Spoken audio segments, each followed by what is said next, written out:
আসসালামু আলাইকুম। আপনাদের সামনে আর একটা নতুন ভিডিও নিয়ে আসলাম।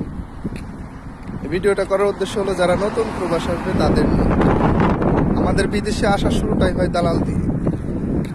এই দালালে আমাদের প্রথমকে স্বপ্ন দেখায় যে তোমাকে এই ভিসা দেবো সেই ভিসা দেবো, তখন বাহিরে দেশে যাচ্ছি আমার দেশে উন্নত করার জন্য। শুধু নিজের পরিবারের চিন্তা করেই কিন্তু একজন প্রবাসী প্রবাসে আসে না। সে চিন্তা করে আমার দেশ যদি উন্নত হয় তাহলে প্রত্যেকটা দেশের পরিবারে উন্নত হবে, সেই উদ্দেশ্যে প্রবাসে আসে। এটা যখন আর শুরু হয় পাসপোর্ট বানানো নিয়ে শুরু করে, যখন টাকার অঙ্কটা আসে তখন তার স্বপ্নটা প্রায় শেষ হয়ে যাওয়ার মতো হয়ে যায়। তখন সে চিন্তা করে আমি এতগুলো টাকা কোথায় পাবো। তখন সে যায় প্রবাসী কল্যাণ ব্যাংকে বা অন্যান্য ব্যাংকে যেয়ে থাকে। প্রবাসী কল্যাণ ব্যাংকে গেলে পরে দেখা যায় সেখানে তার সব ডকুমেন্টস সেখানে দিতে হয়।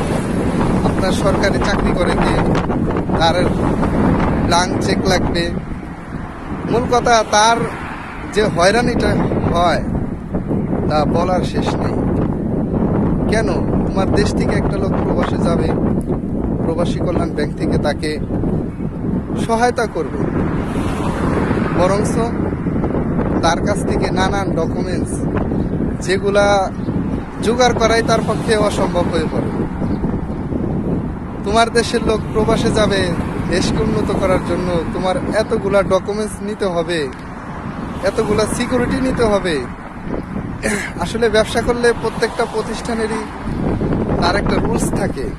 সরকার জানে যে আমার এজেন্সিগুলা ঠিক নেই,